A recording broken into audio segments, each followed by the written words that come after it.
name's Owen, and I'm the Dungeon Master of our Return of the Giants 5th edition homebrew campaign. Hi, I'm Ali. I'm playing Lyra, the Eladrin Spore Druid, and she is just a little bit obsessed with mushrooms. Hi, my name's Simon. I'm playing the character of Ember. I'm a wildfire druid who's on a quest to be the very best there ever was. Hi, I'm Dave, and I play Harry Harrington, the Harrengon, the roguish merchant with the heart of gold.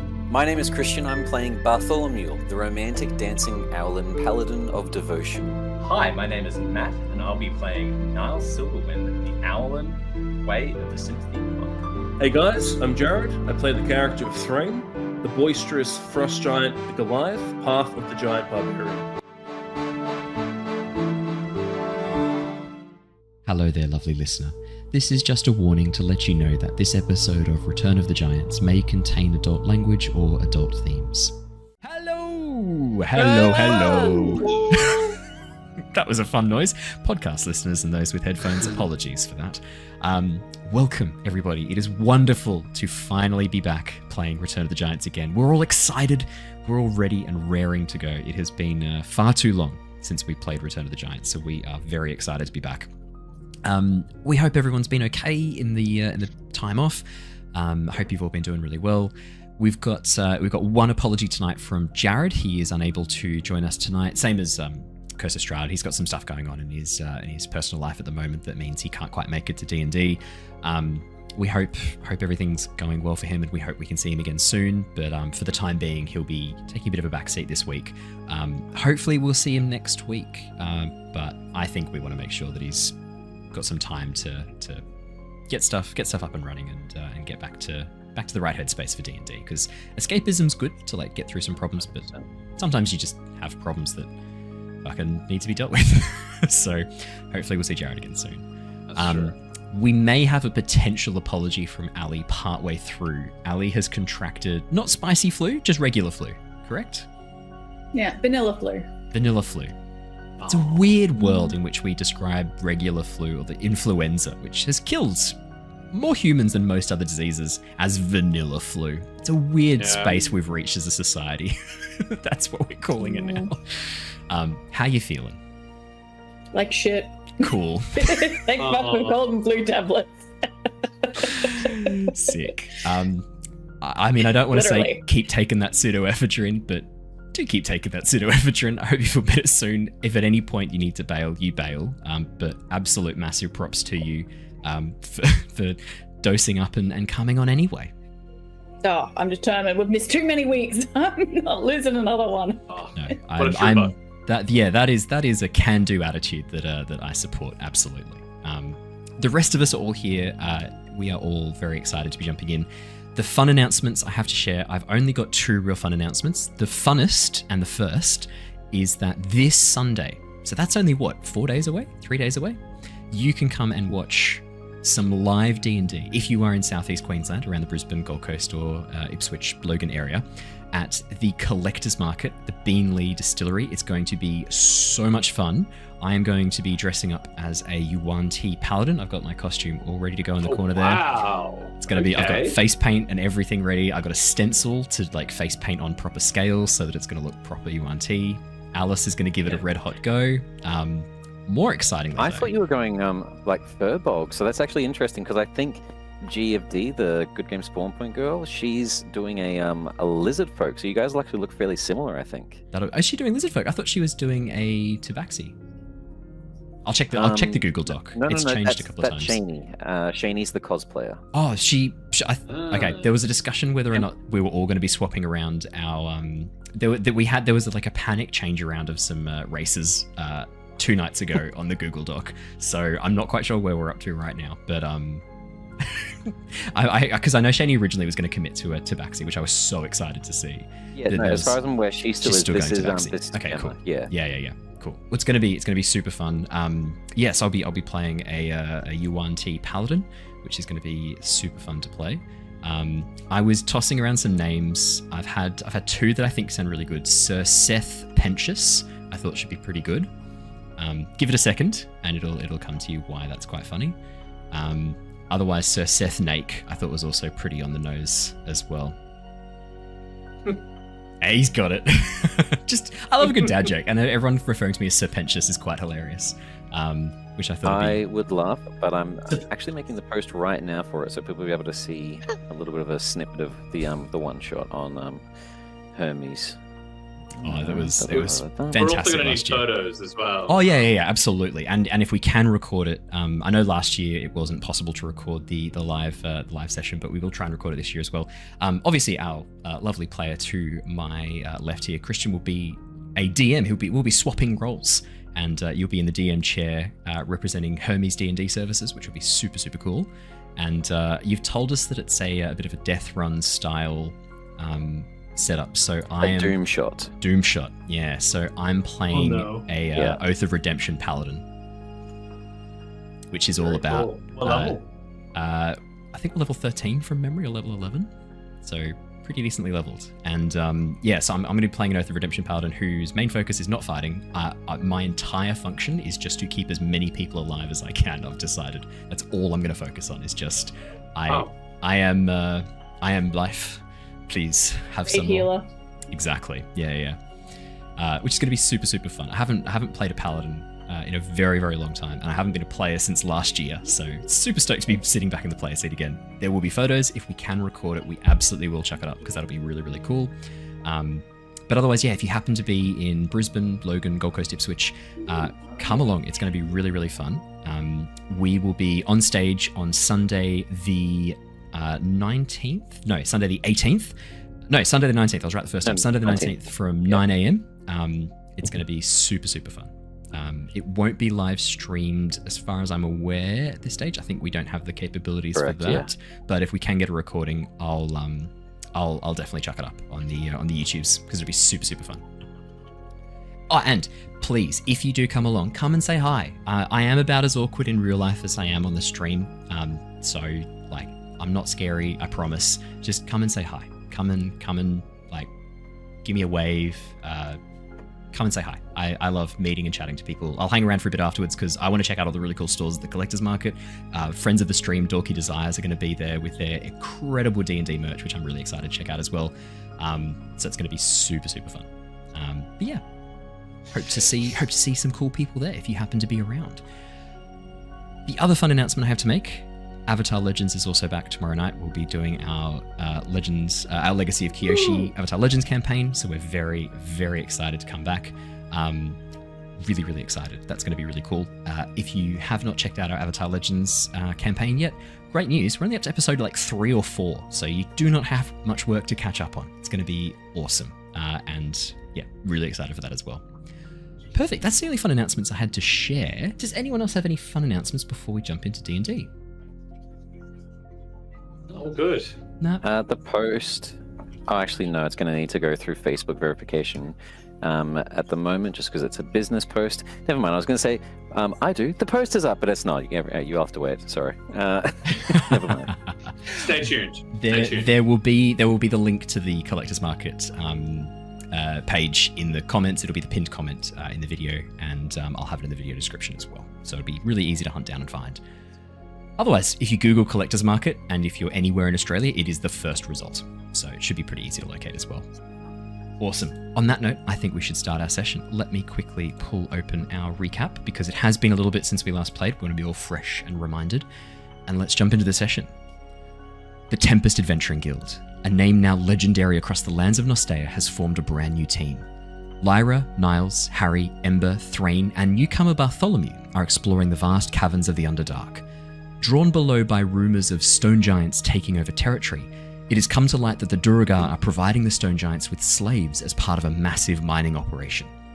After running afoul of some drow assassins following the decision to help Zaylin, a renegade Lolthsworn drow, the team found themselves separated from their companion Harry, taken prisoner by the Shadowblades. Luckily for Harry, the rest of the team discovered his plight while attempting to use a sending stone to throw off these drow assassins, successfully convincing them to meet with Harry on the way to the old wizard tower the Society of Brilliance are now using as a base in the Underdark. On the way to the meetup point, the team made a brief detour via Blindenstone, the stronghold city of the Deep Gnomes, learning a massive draconic monstrosity called a Behir has taken up residence, the city now completely abandoned.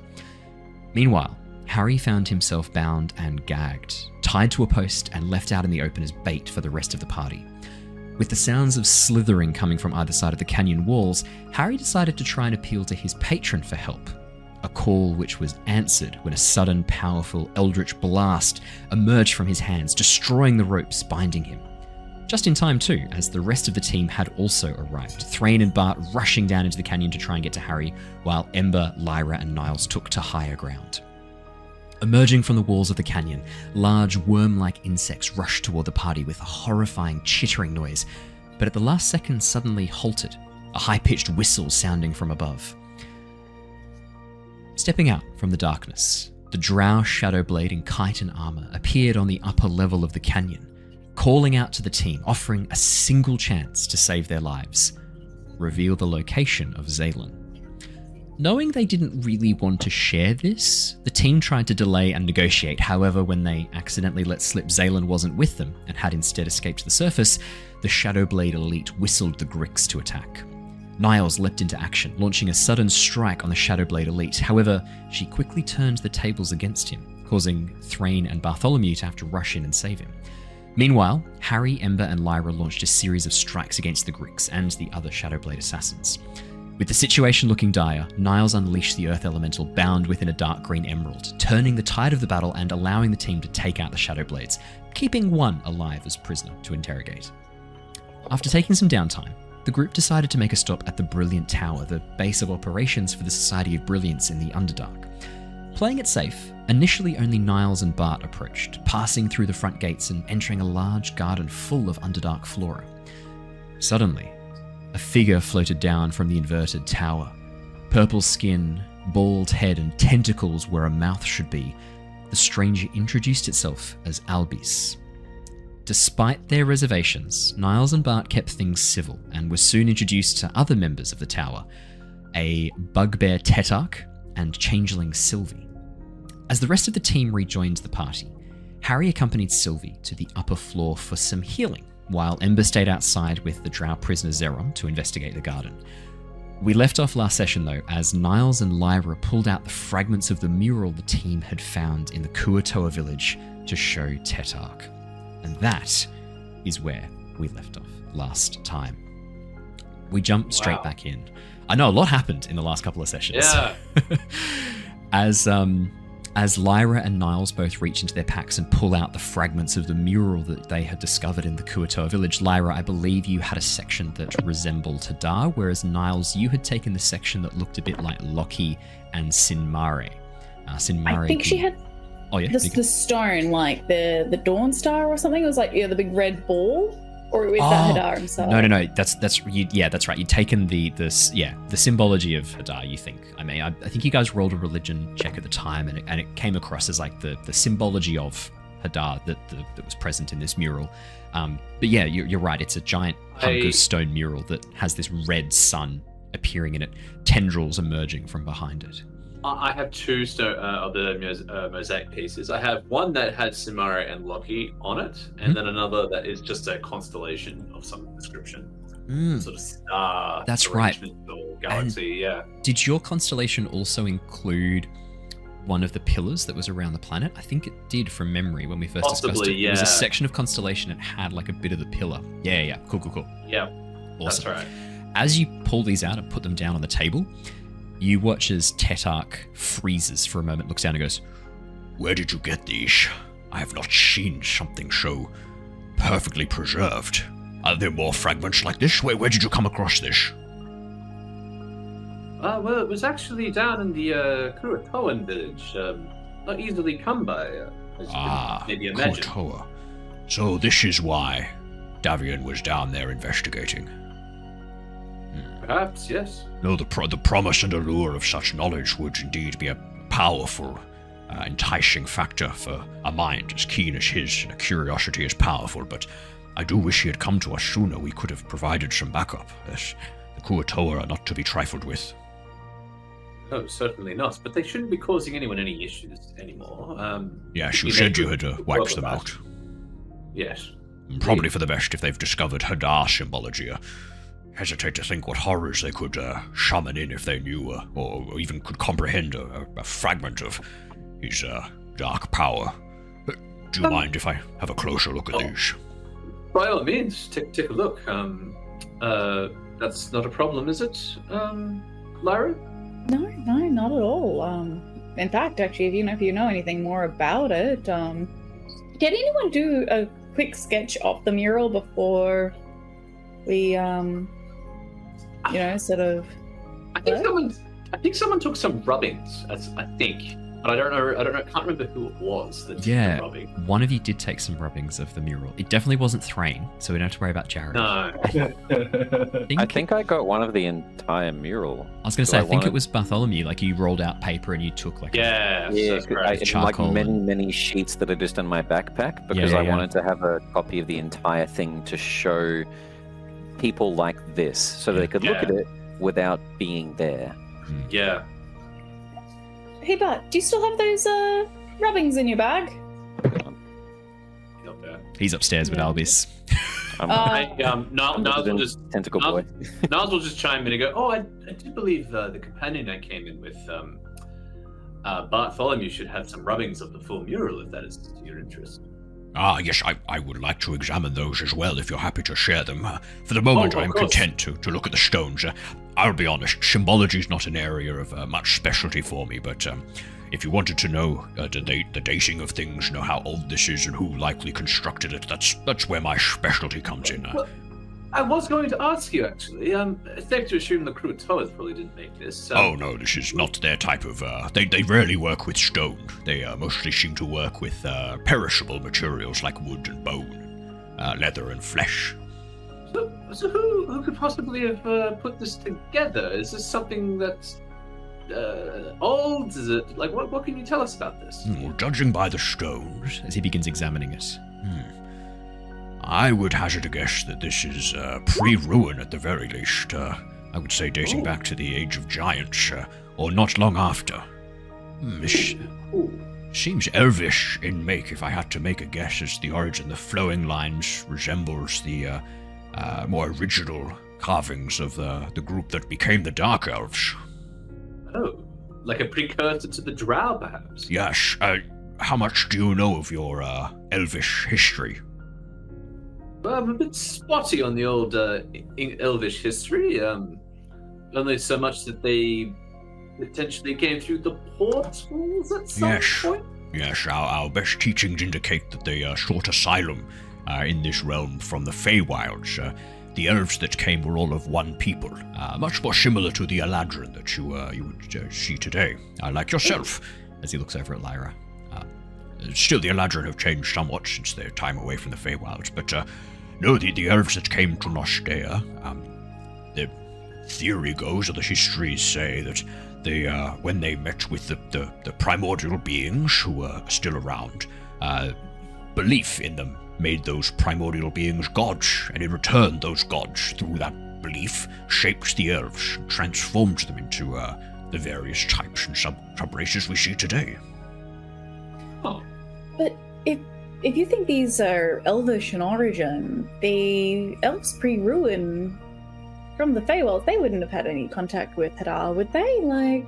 Well, that's the question. This looks to me, I mean, there's indications of giants here. I would have guessed that this is pre-ruin, which means the period of time before the giants... after the giants disappeared, but before the gods turned on one another. We're talking about a span of 100-odd years here. It's quite a long period of time. And if this is even before that period, while the elves were here, while the giants were, that's again we're talking hundreds of years. So there's plenty of time for this to have been created. Perhaps if the giants knew of this creature, they passed the knowledge to the elves, or the elves passed the knowledge to the giants. I find it hard to believe that the Feywilds are not aware of this danger, capricious though the Archfey may be. Owen, a quick question, sort of timeline-wise. Yeah. When did the quarry come into the whole mix? Post giant, so post the vanishing of the giants, during that period of time between the giants vanishing and before the ruin. So we're talking between that sort of like point where after the giants vanished and before the ruin, we're talking a couple of 100 years where things were kind of going quite well, and then something happened amongst the gods, and that kicked off this massive battle, which no one really knows what it was, what that trigger was, but gods turned on each other. That's when a lot of the monster-like races were created by the betrayer gods to basically win over Nostea.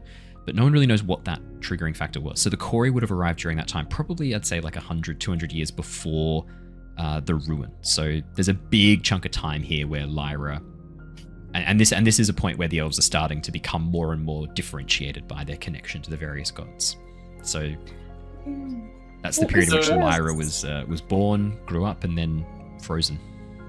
Because I know that, most of the knowledge I have about Hadar came from the Kori. Yeah. If the Kori merged with the elves, then that could be, a rough kind of dating for this. Absolutely. I didn't think of that. 100%. That's a really, really viable option as to where this knowledge might have come from. Because you're right. The Kori know all about Hadar. And that would make sense, because I'm not sure if the giants. Well, I don't know if it's known knowledge that the elves, the regular elves that came through the portals, would have necessarily have known of Hadar, because I don't know if the giants even knew of Hadar at that point. Yeah, exactly right. Yeah. So for them to be represented with Sinmare and Loki in the mosaic, Elven made means that's probably right. And with the Kori, that's interesting. Okay. Timeline sort of lines up a little bit.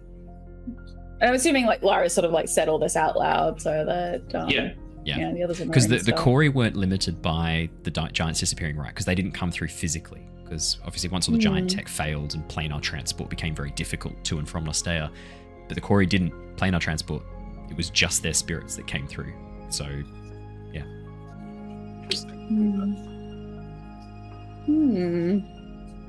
Methinks we might have to ask Shana and anyone else you might know.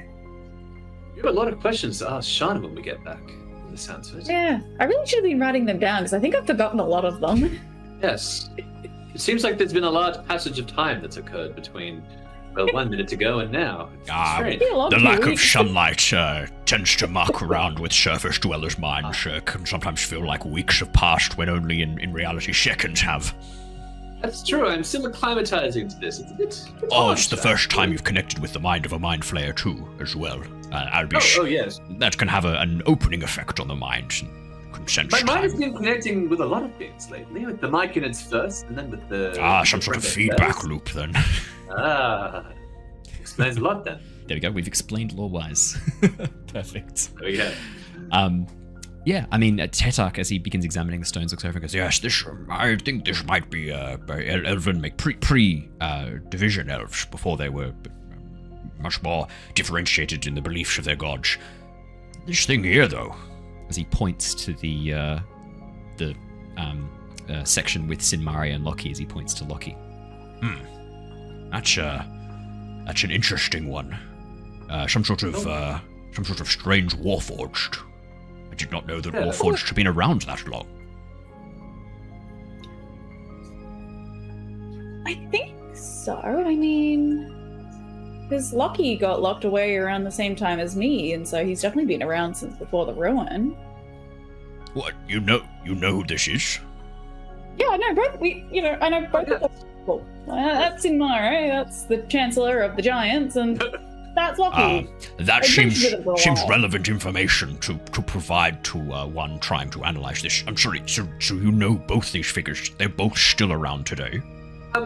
Maybe news does not travel very far into the Underdark, but no, they are too. Well, Sinmare is a hero of the Giants, and that's Loki, one of the members of the Tempest Guild, of which we belong as well. I know the name of the Tempest Guild. I was not aware that you had a warforged that old. How is a warforged that old? Was he built by the Giants?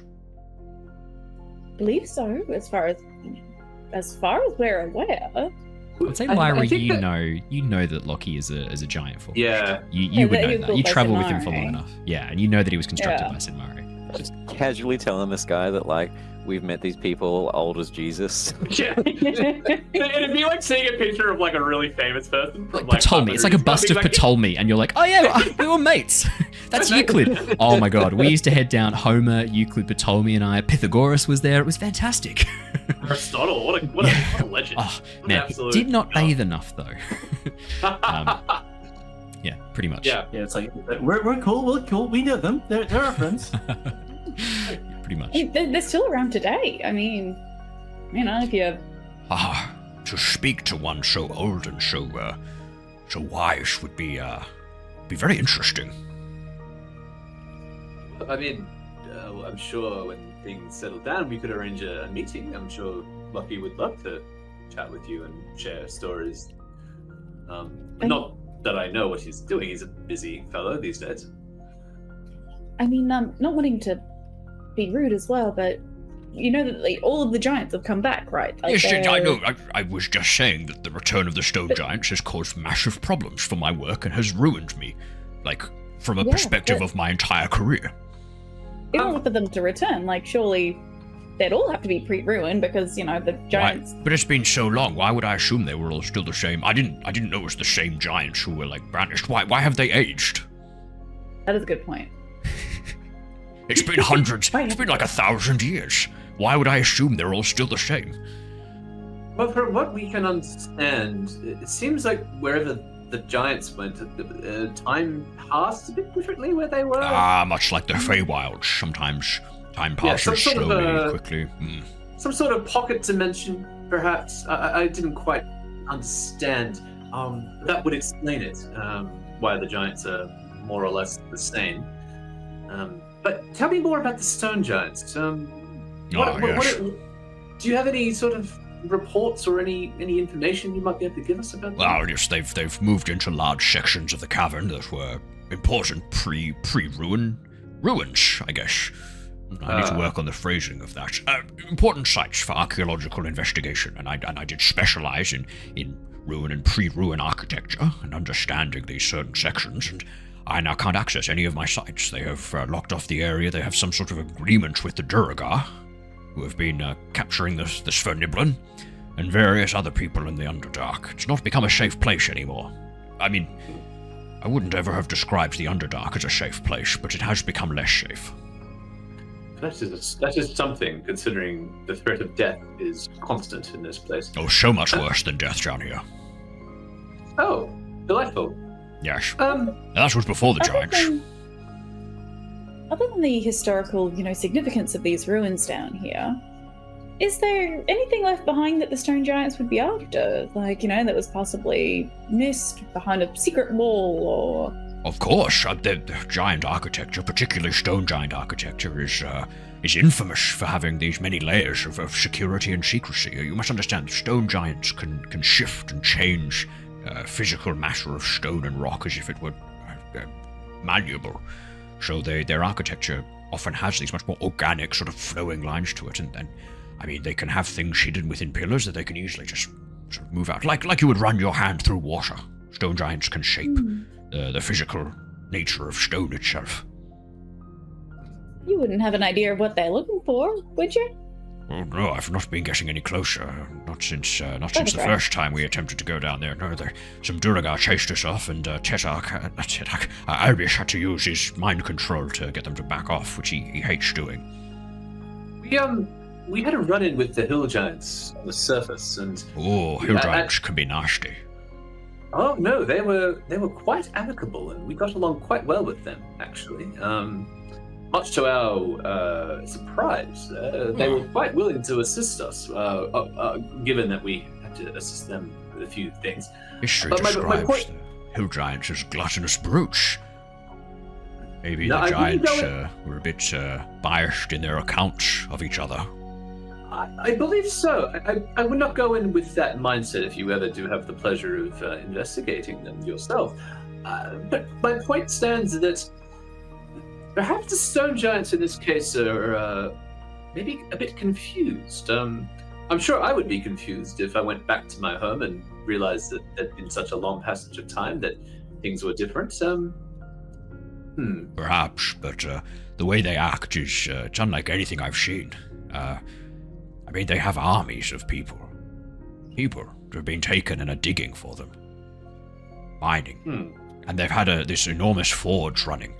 I know the Duergar are partly involved with that. There's been some sort of agreement that the giants help them with whatever this massive forge is. But this thing is as large as a town. It's enormous, this forge. Do you think the increased activity with the stone giants could explain why certain creatures, monsters may be on the move, perhaps? Of course, yes, of course. Further. You mentioned that Behir that had taken over yes. territory, what did you call it? Blindenstone, that's right, the stronghold of the gnomes. So my heart goes out to them. That's rough. But I would be very surprised if it had not vacated safer places deeper because of the activity of the giants. Interesting. I think we have a bit to consider. Right now, our objectives are to investigate the stone giants, and I believe we are on track for that. But also, we should really deal with the bear here. I haven't quite given that much thought. That's why we actually came to you. Our friend was injured quite gravely, actually, in our last encounter, and hopefully once he's patched up, we might be able to make our way back to Blindstone and hopefully solve their issues there. Sylvie will she'll work on him. Have you had any run-ins with Behir before down here? Or Oh no, I actively avoid them. They're dangerous. Oh, I was going to ask if any one of you knew how to, I guess, any information or... Not really a biologist. Sylvie's more of a botanist. I'm more of an archaeologist and historian. Davian. Now, Davian was one who was a bit more interested in the natural world, but absolutely, you should talk to Albish as well. I mean, he's fascinated by all creatures, great and small. I will do when I go back up there and see how my companion's doing. I think this is good for thought. Thank you for your time. One last question. Sorry, before we go, I'm kind of curious about the stone giants. Like, historically, sort of from what you've seen in your research, the behavior that they're currently, sort of showing with the working with the Duergar and the having slave armies and whatnot, that's not, historically usual for stone giants, is it? Well, that's part of the problem. We don't have a lot of information on the stone giants, hence my expedition down here to try and locate more information. The stone giant language is notoriously hard to decipher. Here, I'll show you why. And with that, you watch as he reaches down and pulls out a fragment of stone. A fragment of stone. I guess it's a slagment as well. It's a fragment of stone slag. It's good. It's a good rhythm spoon. Good spoonerism. As he slams it down on the table, you can see that it's covered with not runes, but with embossed bumps over the surface. It might be hard to see. I'll see if I can angle the light, but if you run your hands across it, you'll feel this stone is textured. Yeah? This is the stone giant language. It's meant to be read without sight. Despite however dark it is, you can always still read the script. It is read by touch. That makes sense. But that is very hard for us to decipher without a record. It doesn't resemble any other type of giant runes. It's been notoriously hard to make sense of. Is this the only section you've recovered, or? Oh no, I've got many more sections. I've got many sections, but this is just the most perfectly preserved one. German code. We joked a while ago that stone giants would use Braille, and that made sense, and that stuck with me, and I was like, they absolutely fucking would. Yeah. I mean, just at a glance, like obviously this doesn't look like anything. Like, does it resemble Common, Draconic, Elvish, or Halfling? The closest this would resemble is probably Giant, but even then, it's not meant to be read by sight. It's meant to be, So when you imagine rather than like the classic just dots and bumps of Braille, this one uses like flowing lines. Almost imagine like Celtic knotwork as a language. So these like flowing lines and the twists and turns of them as you trace tells you the story. Because there is a language that's based on knots. I'm trying to remember what it is off the top of my head that it exists in our world, and so I kind of combined that with it's a language you're meant to feel through as you run the knots through your hands, and it's the same with this, just a much more stone version of it. I want to make them as unique and cool as possible every time I do this stuff, so I often like to bring in cool, fun, historical anecdotes. Is it like an Incan? Yeah, I'm trying to remember the name of the knot language. Give me a second, because it's going to bother me otherwise. I'm going to Quipu is the... That's the I one. think it is Quipu, yeah. Recording devices fashioned from strings, historically used by a number of cultures in the region of the Andean and South America. So actually, Incan and Aztec is very, very close to where it is. Cool. Quipu, yeah, that's the name. Just a fun fact. Language doesn't always have to be written or spoken. You can do other cool things with it. Symbology and icons are very valid. I think that's a good section with Niles and Lyra. Let's jump upstairs with Bartholomew, then jump downstairs with Ember, and then upstairs with Harry. And just for reference, I'm imagining Threign is probably outside at this point. I couldn't remember if he. Threign was going to hand his axe over to Tetarch, but given that you've now sidetracked by talking about these fragments of stone, I'm going to say just wander outside. Threign heads down to go see what Ember and Zerom are doing. Dave, did you just say he's going to have a smoke? Yes. Threign's having a smoko, but a bit. What's the frost giant equivalent? Probably a hunt. Let's be honest. Threign's going to go hunt something. But as you head upstairs, you can see Albus floating, about sort of a foot, 2 feet off the floor. A massive bookshelf taking up an entire wall of this upper floor. He floats up, takes a book from one of the upper shelves, opens it, begins flicking through, shakes his head, puts it back, and then reaches for another one. As you get to the top of the stairs, he pauses for a second and slowly spins and goes, "Greetings. You return." Yes, I have. Apologies for introductions. I would like to start over, if that's okay, by yourself. Of course. I too would like to start over. I understand my visage may be concerning, surprising for those who do not understand our history. Yeah. Well, either way, I shouldn't have judged you as quickly. I showed you the messages behind it, but even with an excuse is still not a reason. It is forgotten. I am Albus. What is your name, stranger? Bartholomew of the Liang clan.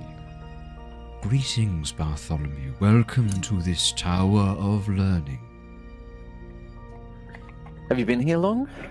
Yes, I have resided here many years, long before the Society of Brilliance came to work. When they first approached me, I was curious about them. It has been nice having friends and colleagues. Do you mind? And I'll sort of go to step into the room. Oh, please, step inside. The library is open to all curious minds. I'm gonna just browse around while I'm chatting for him. Not important enough for a book, just definitely with my passive skills, passive investigation, looking for anything to do with dragons. But more focus on the conversation with him. My passive's 11.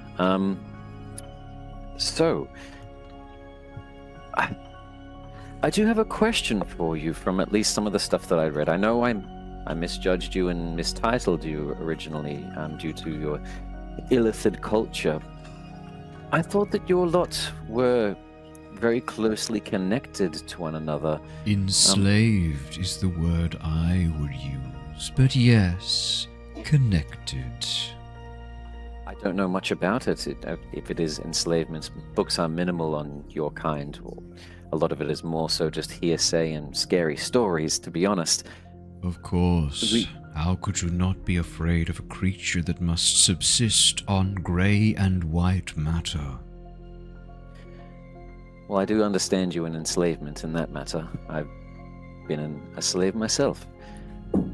Indeed. Did you break free recently when you found this group, or was... Oh no, if you I broke free about long ago.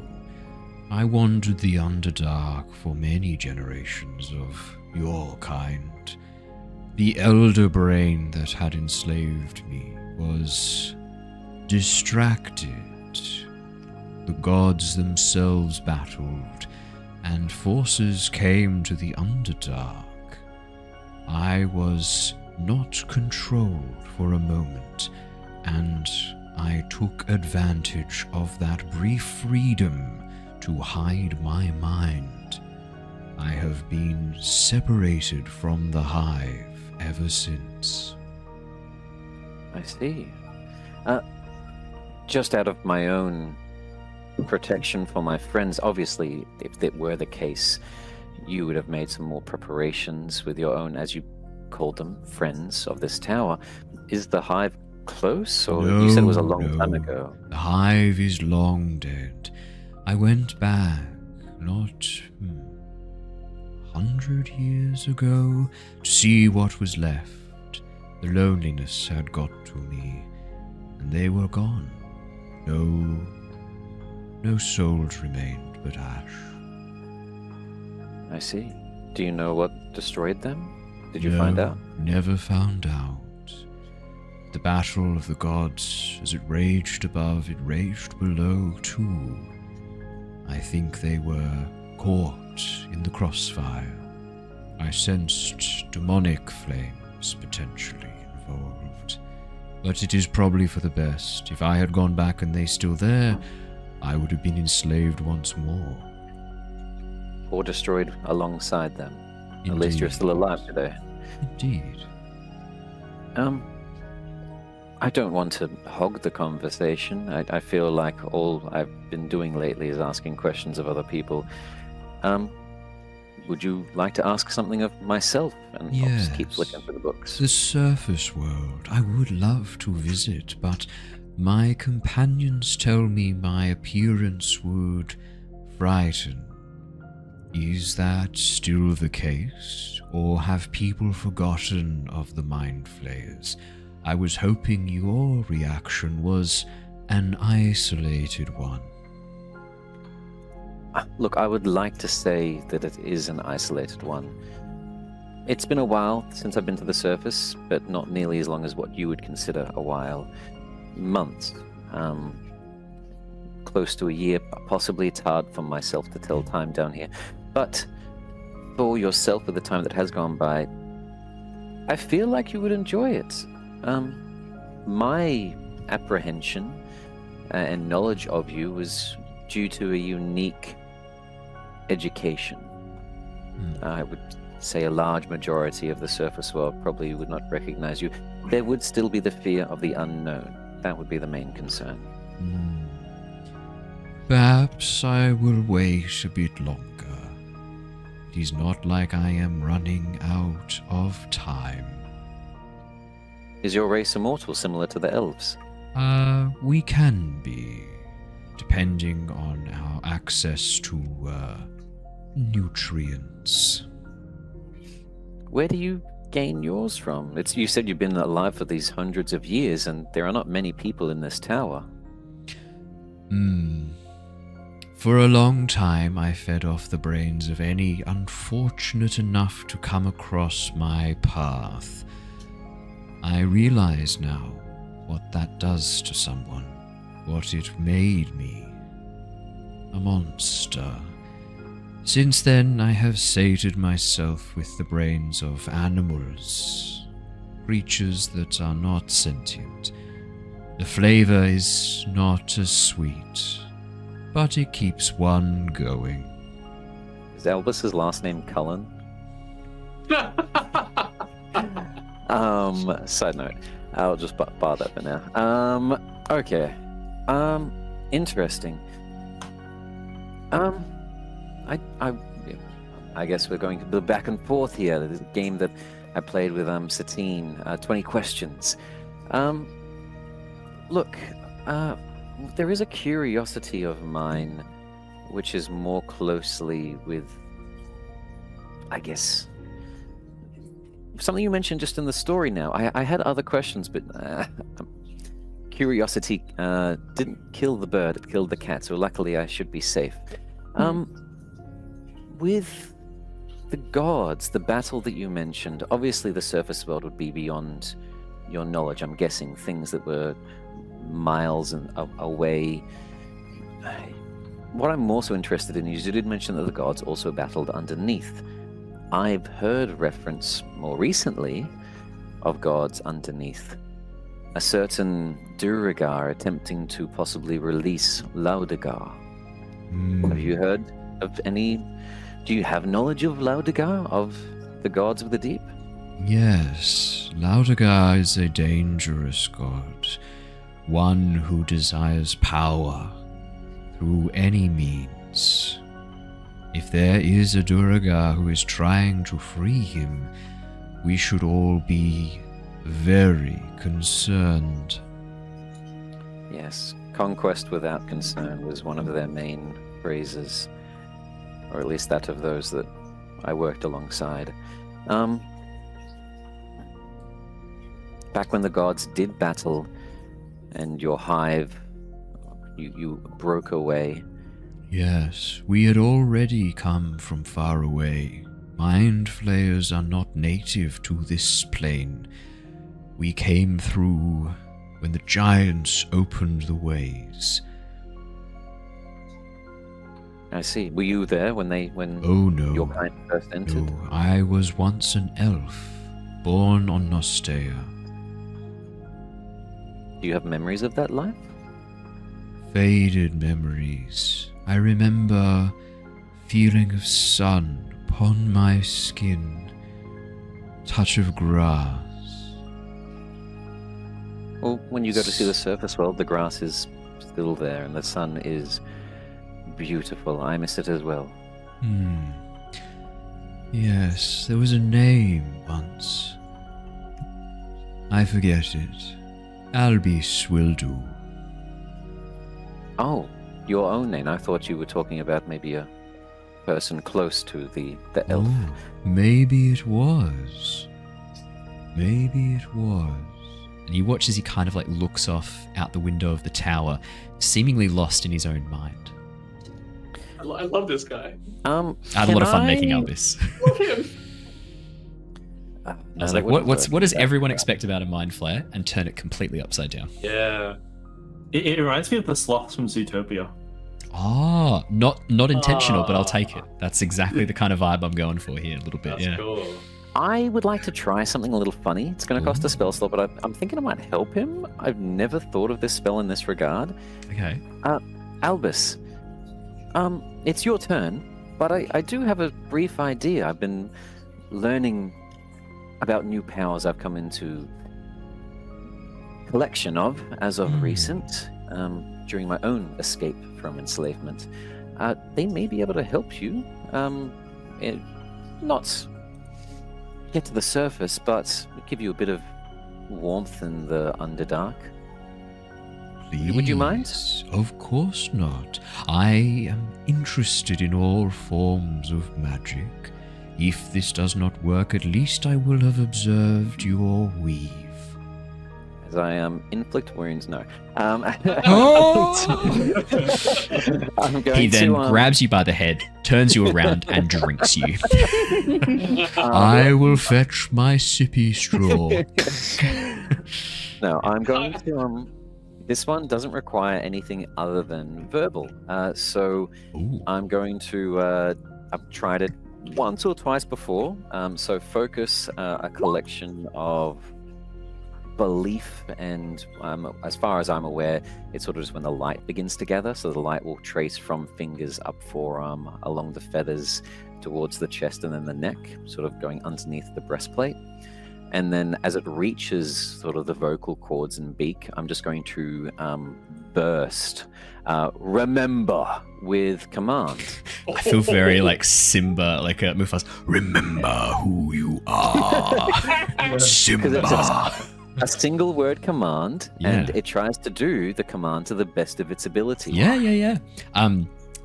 Albus will. You said that you were going to do some magic. He was like, I'm interested in this. He will choose to fail the save, so this will automatically apply to him.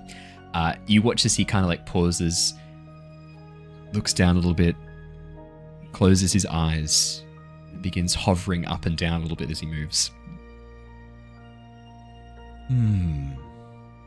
It was a good attempt.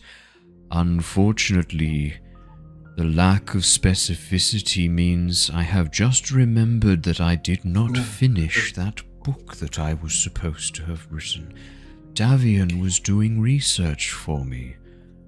I forgot to ask him for the updated journal entries. But at least I have remembered that now, and I can finish that in his honor. Thank you. You're welcome.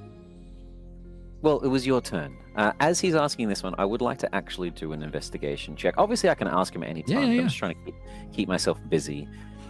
Just for books on dragons. Passive hasn't noticed anything just yet. As you look around, there are so many books. It's not so much that like you don't find anything; it's that you find everything. As you look around, like topics that you had never even imagined would be the focus of study. There's one that talks about the mating habits of fruit flies, sitting up on a top shelf there, thicker than you would have thought. Actually. Look, you know what? Just so you know, Owen, in the back... Oh, sorry. Investigation check was dog shit, first of all. In the back of Bartholomew's mind, I feel like his main insecurity, maybe, or thought, is probably going to be about Satine, his family, why no one's looking for him. That's still been rattling in his mind for ages, ever since it was brought up. More than Obsidian Foot, more than No Wings. Like, he's all about love, and the fact that he's not getting it from them is sort of really irking him. Well, it's also just from a very logical standpoint. You are a son, one of the sons of the most important figurehead within the Eris theocracy. Yeah. How did Niles not know that you were even missing? So what I feel like I may be keeping an eye out just for in case as well. I'm going to look for dragons. That's my goal. Yeah. But in case 11 happens to notice it as I'm wandering around. A symbol of the Liang clan. Yes, absolutely. On like a spine of one of the books, either of the Eris theocracy or the Liang clan. That's what I'm thinking he may notice in his peripherals. You don't see either of those, but even with an 11, you do spot a large leather-bound tome with 4 symbols on it that would immediately grab your attention. One of them in particular. The 4 symbols of the elemental planes. The one that grabs your attention is the symbol of air, the storm clouds swirling into a vortex. Because that symbol has been adapted into the symbol of the Eris theocracy. And, interestingly enough, the Stormcloud section is also very similar to the Tempest Adventuring Guild logo, which you guys came up with completely unrelated, not knowing any of the elemental symbols. After I'd already created them, you guys came up with that by yourselves. I was like, well, that's some fantastic convergent cultural creation right there. I'm not gonna touch that. That's brilliant. So yeah. Okay. Sorry. Well, yeah. Sorry.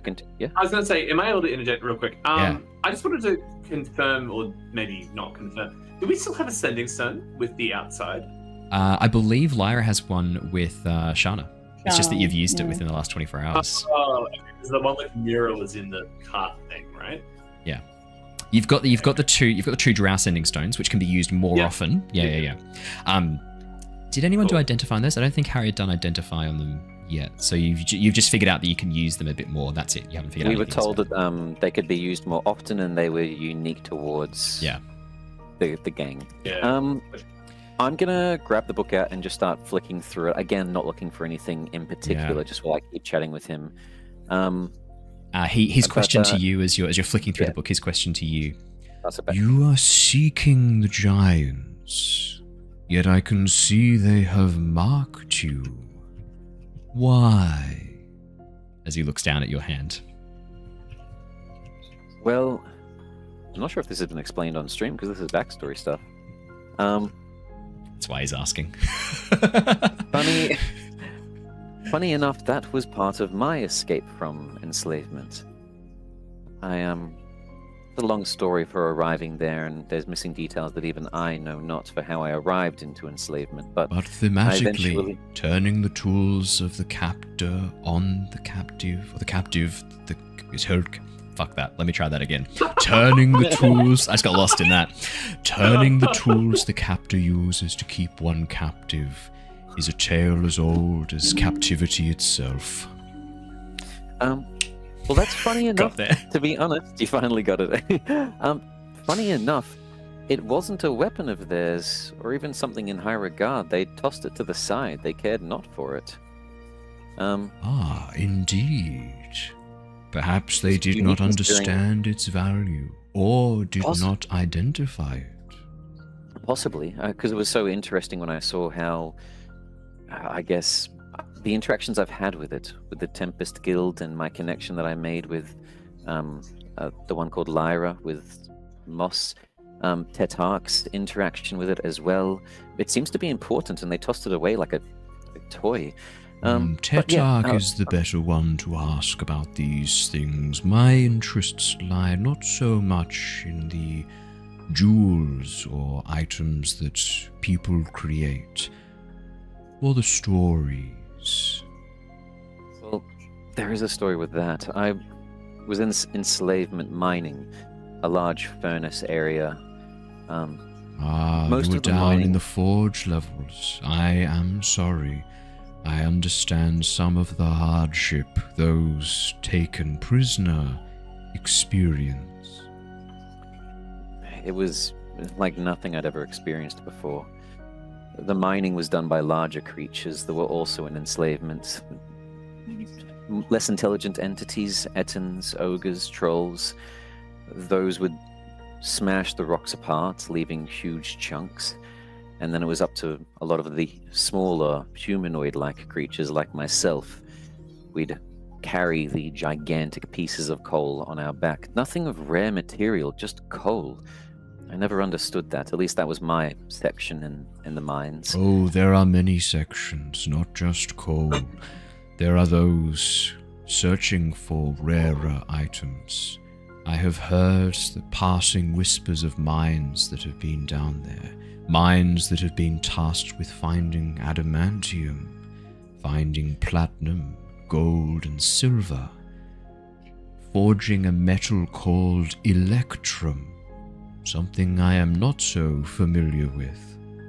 I was never so lucky on my part. It was simply coal, and it went into the mother of all furnaces. I'm guessing if there were multiple sections, then this furnace most likely split to nearly every other mine. We carried it on our backs, nested inside, and continued the work. Everything was scaled to the giants themselves. The furnace was that of a 4-story building. Indeed.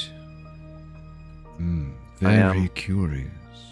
And yet you escaped this item, providing you a means of getting out. That is fortunate. Or something more deliberate? I went through a series of nights. Time passed weirdly.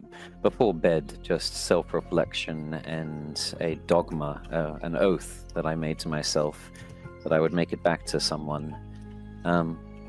I don't know what happened one day, whether it was ancestors looking down or breaking through some sort of psyche, but the powers slowly began to manifest that I used before. A light that seemed to radiate from my belief. I managed to use that to break my chains. I saw the rock on the table. It had a unique shine to it. It looked important, so I reached for it, but before I could even decide if I wanted to keep it, it lodged itself, almost attacking me, but did no damage, simply embedded itself. I forgot about it as I was being chased at the time, fled, and had been on the run and for a long period of time until I came across the Tempest Guild, this group I'm with now. And I've been with them since, and there's many more stories since then, but that was my escape, and that was how I came across this. Apparently, I haven't had it happen to myself, but apparently you can dream with it and see visions of ancestors, I think, giants. Curious. If you find another, please bring it. I would be very interested to experience one of these dreams myself. Maybe it is similar to what it feels like to consume a conscious mind, to feel their memories and live through them. I'll continue this just in a second. I've just had a phone call. So. No, it's all good. I was about to say we need to jump over to Ember at this point, and then we're going to finish with Harry upstairs with Sylvie. Sorry, Dave. I know you've been sitting there very patiently. Simon. Ember is standing outside looking through the garden. I believe you were out there with Zerom where we left off last session. You were mildly curious about the flora that was currently growing in this garden. As you, it looks very luscious. It does look luscious. As you spend a bit of time looking over it, Zerom kind of standing there looking around as well. Threign storms out of the upper building, goes, "This is boring. They're just talking about dumb rocks. I'm going to go and find something to hit with my axe." You do that, Threign. Just make sure it doesn't look too important before you hit it with the axe. I was thinking maybe some of those Grick, if we have not killed them all. Sounds good. I will be back. He nods, hefts his axe, and then wanders off. Zerom turns to you and looks, goes, "Is he always like that?" Oh, yeah, no, majority of the time. Unless he's actually attacking something, he's looking to train to attack something. At least you can predict what he's going to do. Very focused mind to be so, I don't want to say fixated, but... I mean, if you want to perfect something, you got to, do it for so many hours. He's just very committed to his craft. But that actually it looks like you as well. I mean, this garden here is immaculate. How did you get it to grow the way it does? So Zerom's the drow you guys captured. He's been with you. Yep. No, all good. He just sort of looks around and goes, I have to say, this is something we must keep between ourselves, but I always did have a fascination for things that can grow, and if I hadn't been chosen for my skills at stealth and my aptitude with, well, rather not talk about that, but I would have one day hoped that I could eventually maybe work in the fields with the other farmers. It's not a bad job. A lot of male drow sent to the fields to work as farmers, but I wouldn't have minded. Oh, it's a great job to have, don't you worry. Everyone back home loves it. Best pastime. Really? So, is it on the surface? Is it something that is not relegated to the lower castes? It is a noble pursuit to cultivate life. Oh, where I'm from, it's one of the main things we focus on. It's actually very highly regarded. So I think it's a beautiful skill to have, to actually want to grow and protect and to nurture. So I think that's a great quality to have. So as I'm saying that, I'm obviously in this garden, right? Yeah. What I'm particularly interested in is to see if I can find the tree, because I believe this is roughly the area where this is close to the Susa tree. Yeah, so the Susa tree is enormous. We're talking like skyscraper big over in the valley beyond the tower. But as you have a look around, you can see that the roots and branches of this tree reach very, very far. Could I get you to make me a nature or investigation or perception check? Your choice, whichever one you want to do. Let's go nature check. I think that's a good one to make. That is a 16. Ember, as you begin examining the garden, the tree itself obviously is over in the distance. We're talking a couple of 100 meters away. But as you begin walking the border of the tower and investigating, you do spot a small section of root that has grown through, pushed through the soil at the very base of the tower, and a sprig, a stem just starting to grow up with a few leaves of the Susa tree. Dead giveaway, completely bone white bark and bone white wood, and the leaves are this kind of soft bluish green. And you can see that it's growing through in the corner of the garden. So I'm going to get a little bit closer to it, and I want to see if, I've heard about this bark potentially getting rid of magical properties. Yeah. I'm going to use a little bit of my druid craft just to create just a tiny little bubble and try and push it towards it, and I want to see if it will actually disappear or dissipate as it gets close enough. It absolutely does. As soon as it gets within 30 centimeters of this tiny sprig of Susa tree, this imagine growing out from a node that the tree has sent out these roots, and there's all these little nodes that are popping up. As soon as this magical bubble that you create gets within 30 centimeters, it doesn't pop, it just vanishes as if it had never been there to begin with, and you feel that magic immediately severed. Fantastic. Now, with my nature check, part of me wants to take a bit of a sample of this, or I want to find a way to get a part of this. would I be able to go up to it and I don't know, trim a piece off in a way that I think I could regrow it? Oh, try and take like a clipping to try and regrow it. Yeah. To graft onto another plant or to try and sprout in water. Absolutely. I'm happy Ember, to the use 45-year-old mother. I know, right? we're going to make a lovely hybrid kumquat. My mum- take this clipping? My mum always takes clippings when we go to like restaurants, churches, anything. Love it. Ember doing that just all the time. It sounds terrible. I had this image of your mum at like when you said church, at like a funeral while dropping, there's a lovely flowers on the coffin. Just takes a little clipping. Wonderful lilies. I mean, that right there is a great druid character idea for a future campaign. Just like a 45-year-old woman that's just oh yes, this would be a great thing. When there was, I know, Ali, I'm with you. I was going to say when Ali and I, my partner Ali, not you, Ali, when we go out, sometimes when we see plants we really like, we'll sometimes take clippings home. It sounds like you do the same. Yeah. What? No, I don't know what you're talking about. It's definitely not uplifting. We've got a whole bunch of jars up on the shelf that are currently sprouting like various plants that we're taking clippings of. Yeah, I probably Alice's class in real life is a druid, to be honest, given her love of gardening as well. Ember, I'm happy to take your nature check from before. 16, as you reach down. I mean, whatever this tree is, this Susa tree, there's no real like surface equivalent immediately that springs to mind. I mean, a tree that magically prevents magic, that has like this anti-magic feel around it. Incredible. Interestingly though, from a biological perspective, this isn't too dissimilar from a fig in the way that the roots kind of grow and spread out. The sprouting from nodes is very unlike a fig, but the root systems and structure itself and the way it kind of grows is very similar to like a strangler fig. The twisted way in which the trunk grows around, and it looks like it does indeed grow around structures such as rock. Rather than parasitizing a plant, it looks like this parasitizes stalagmites and stalactites. If it's a fig, it probably means it grows quite slowly. I mean, there's no light in the Underdark, so for a start, where this thing's getting its energy from to grow, and it's clearly not photosynthesizing. But if it is anything like a fig, taking a cutting should be easy. All you need to do is get enough of a section of the root as it currently stands that it can absorb water through it, so it still functions with the phloem, the xylem and phloem, which are the arteries of a plant.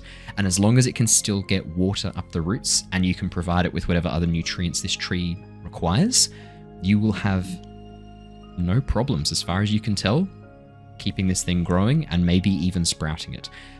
There is an X factor if you don't really know what it needs apart from water. And even then, you don't know that it needs water. It's a fair guess, but you don't know that for a fact. So knowing what else this is going to require may be up to a bit of further research. But yeah, I mean, you bend down, you cut a chunk out of a triangular wedge out of the main root, pull it out.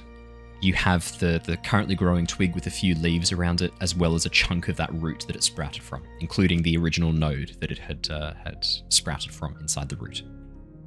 Fantastic. So I'm going to store that in just one of my little glass vials and, hang it off to the side. I know that obviously 30 centimeters roughly for this piece is kind of the distance I need to keep my magic away from. So if I have it, like towards my leg, I might tuck it into my boot or something, then I should be able to still use my hands. So even in a backpack, like if it's at the bottom of your backpack or in like the drink bottle compartment of your backpack, if your arms outstretched, as long as your arms are longer than 30 centimeters, you're sick. Which we know they are longer than 30 centimeters. If Ember doesn't make like a Gomu Gomu pistol, like dispel kick or something, I'm gonna be very angry. I know, I was thinking that. I'm like, how can I look this? So perfect. And going back to the garden as well, is there anything, I mean, I was hoping to see if there was any gardeners nearby, but what I was... So you know that Sylvie is the one who manages the garden, the changeling who's currently upstairs with Harry attempting to heal him. You heard that she was more of the botanist. I'm gonna, if there's any kind of little plants there that I think that I could take, because I'm now thinking about, is there anything like poisonous in this garden or anything that could be used? Yeah. Could I get you to make me another nature or a medicine check? Your choice. Let's go nature again. Slightly better. For sure. 17. 17. Ember, yeah, one of the main features of this garden, apart from it growing really well, the plants you can identify, these are all dangerous, like very dangerous plants. In fact, as like the more you examine it, the way these plants have been arranged, the way that they have like these sections of almost like a partial covering over some of them, you're pretty confident, in fact, most of these plants, if not all of them, are in some way toxic, venomous, poisonous. Venomous less likely because it means they'd have to bite you. But knowing the Underdark, some of those plants might have teeth. But yeah, poisonous. These are all plants that you suspect are a combination of medicinal and poisonous and dangerous. This is like a poisoner's garden. There are many, many plants you recognize with a 17. I mean, fungus in particular that you know for a fact are deadly. There's a lot that you could take here for samples. Okay, so I'd like to, because I don't know how much I could really take and not damage the environment, but because I missed the session that we actually identified the creature with the Svenibum. It was the Behir, wasn't it? Yeah, large draconic like creature. So do I know much about those creatures, or are we just assuming none at all? No, see, I think a couple of you guys rolled like history or nature checks to see what you know about them. I know this is terrible. Would you like to roll another check to see what you know about them? Because I don't think you did make a check at the time. I wasn't in that session. Yeah. I'd say so. History or I'd say nature or history if you wanted to roll yet another nature check. Tempting the gods with 3 nature checks in a row. 17. He's consistent, guys. He really is nailing these nature checks. That's good. You're inspired by being in this garden. Yeah. I am. That's good. Ember. A Behir, while looking like a dragon, isn't technically related to dragons. It's actually a monstrosity. While it looks very, very similar, it's more an example of convergent evolution rather than divergent evolution. They don't share a common ancestor. They have simply evolved similar structures because of the environment in which they live, the prey that they hunt, and various other numerous things that might be impacting their physical expression of genes. Interestingly, though, given that they are much more reptilian in nature, dragons obviously have warm blood. They're not true reptiles. The Behir, you suspect, given that it isn't from the draconic line, is actually more likely to be much more reptilian in nature. From the appearance down to the way in which the scales are arranged, you get a much more serpent-like kind of vibe from it. You think, tracing this back, it's probably more closely related to giant serpents and snakes than it is to dragons.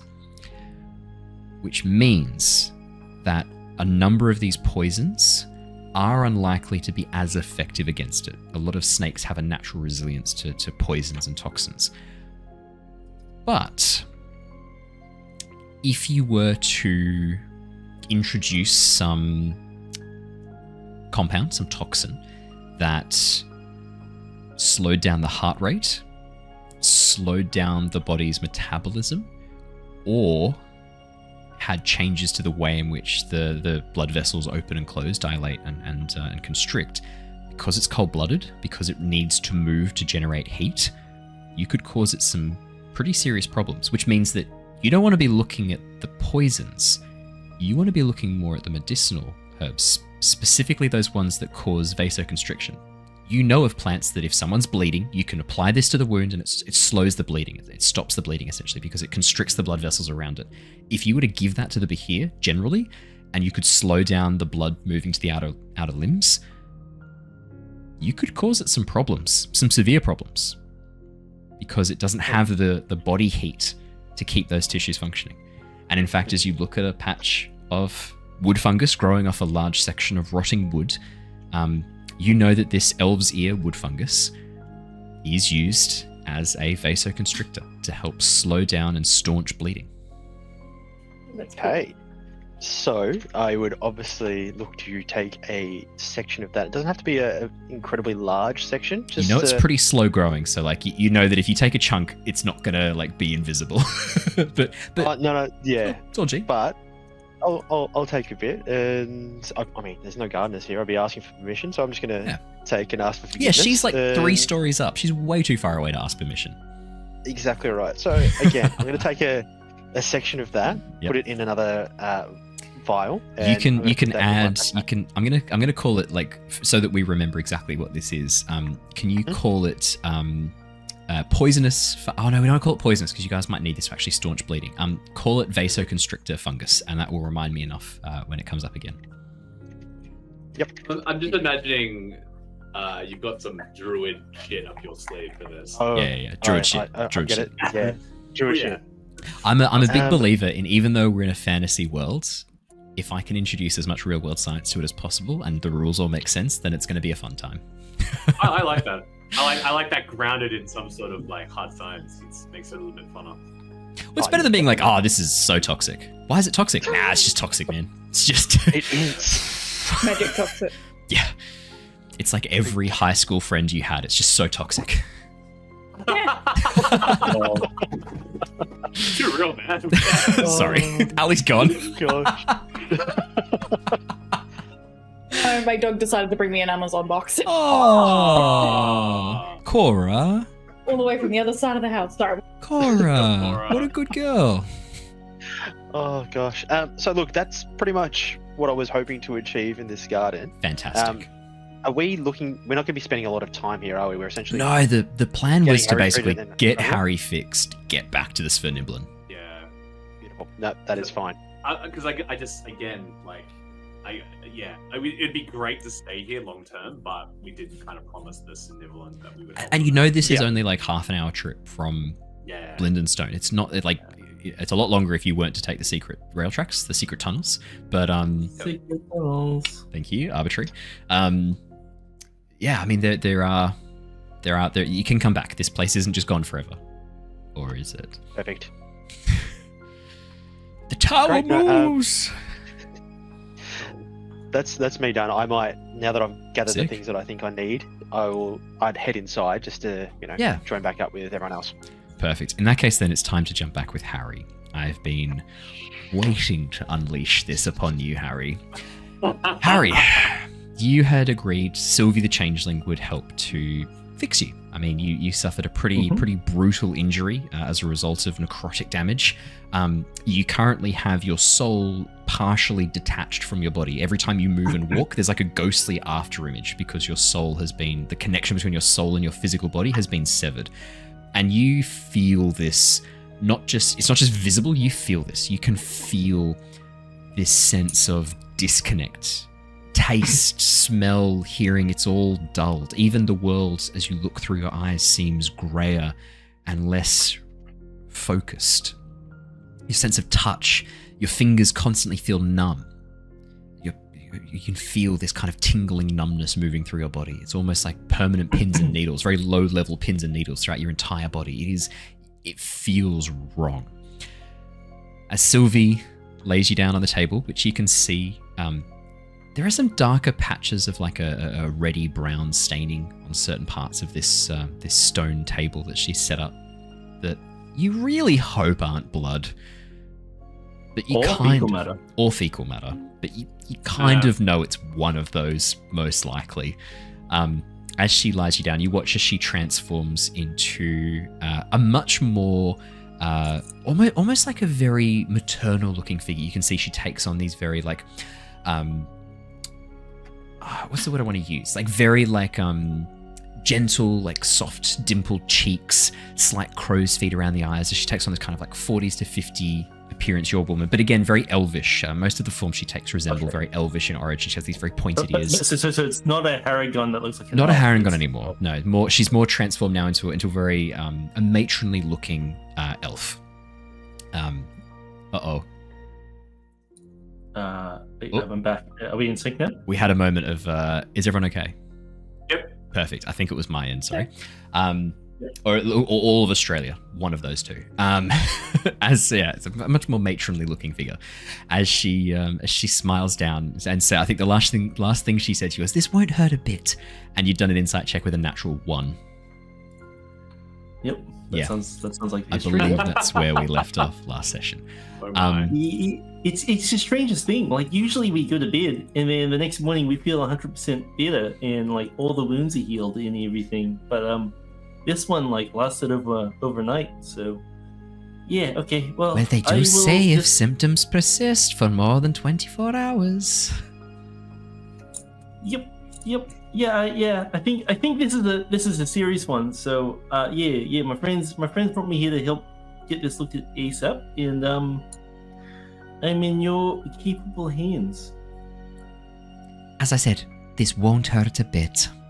And with that, she places a hand in the middle of your chest. Immediately, Harry, you feel this excruciating pain burn through you. And as you sort of feel this almost like electricity burning through your veins, setting them afire, setting your nerves afire, could I please get you to roll me a Constitution saving throw? Yep, you said it wouldn't hurt a bit, but it hurts a lot. I need to know if you're in enough of a frame of mind to speak or if you're screaming. Natural 20 for a total of 22. What did I roll? Harry. Oh, dang! Harry. Fuck, okay. That was this when I got injured. Natural 20. This is what happens. Harry, you indeed say that out loud. The sense of pain lasts for only a brief second, and then instead you feel this warmth from the heartstone in the back of your hand, and as it begins to pulse through you, you watch as the afterglow of your soul begins to expand, growing in size, taking on a much more warforged appearance, a much more mechanical looking appearance as your soul, particularly your arm near the heartstone, you watch as the fur begins to just disappear off the soul. Instead, this metallic three-fingered hand takes its place, and as the metal begins to replace flesh and bone and skin, as it moves up your arm, you watch as Sylvie looks down and goes, "Oh, that's not right at all. That's not what's supposed to happen." Wait, you mean this isn't what? As she goes to remove her hand, she tries to pull away, but instead the heartstone begins to pulse and glow even brighter. You watch as she reaches over, grabs a vial, uncorks it with her teeth, and pours it down your throat. My question is, are you drinking this? Are you allowing her to feed this to you, or are you resisting at this point? Do I have any sense on what Figment wants? Can I get you to make me an insight check, please? 15. The only sense you have from Figment is this sense of fear.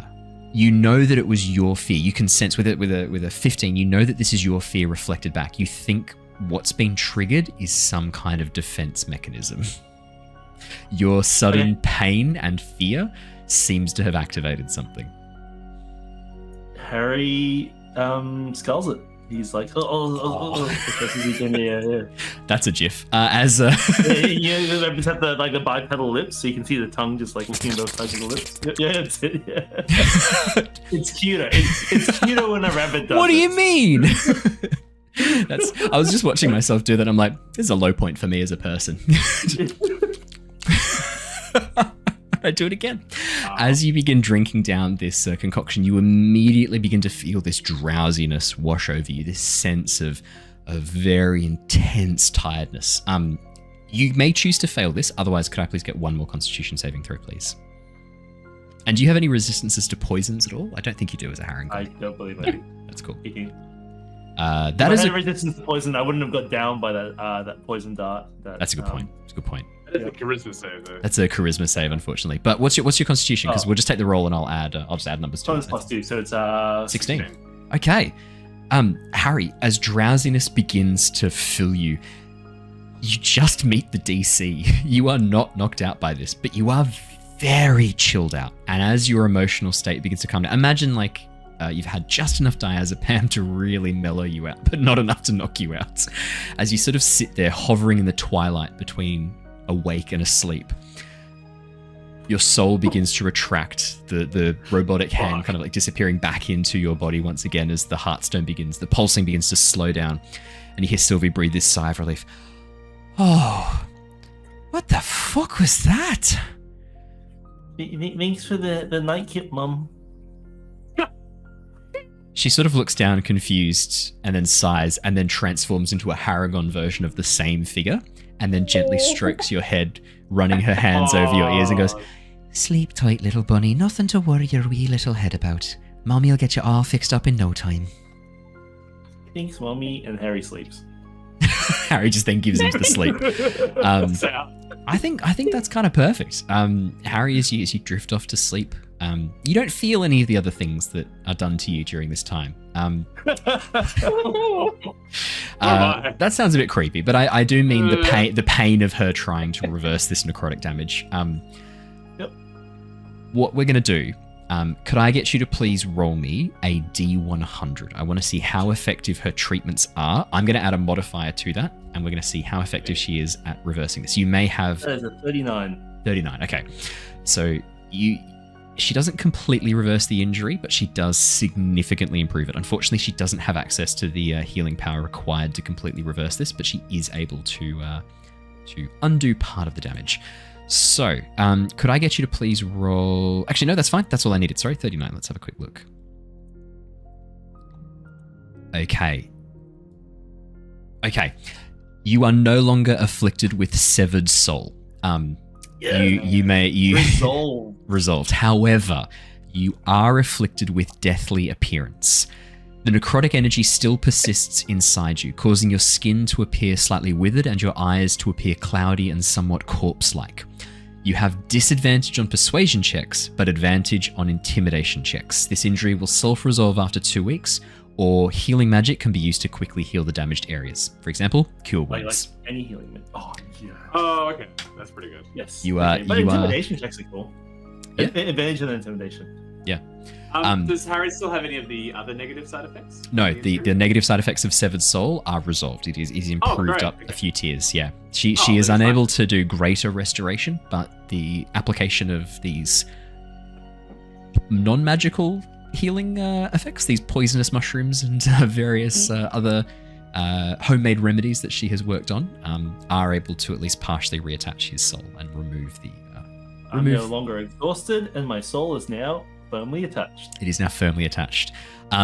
There is one other thing I'd like to know, though, Harry. Could I please get you to make me a spellcasting check? So a D20 plus your spellcasting modifier. You can roll as a spell attack if you've got like a cantrip or anything. You just roll it as that. It'll be charisma for you. That 20. It's a natural fucking 20.